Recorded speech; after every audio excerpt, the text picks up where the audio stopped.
Okay, simple tutorial. Bili tayo ng mga props at lumang clothings. Kasi kailangan natin to sa mga pagpapag tahian, tapos kailangan mag-fit in siya. Sa magandang paraan, maganda may manikin tayo at maglagay tayo ng kandila para masunod yung tamang pagsunog ng isang sides para hindi na bumaba yung tastas ng mga tela.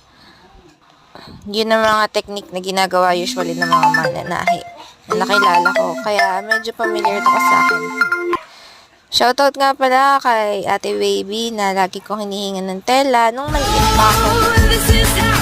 Ako to si Bubbles, dating Powerpuff Girls, beben yung lahat na may talent din sa fashion designing. Salamat na appreciate ako ng mga students ng UMS grade 11 sa New Era University.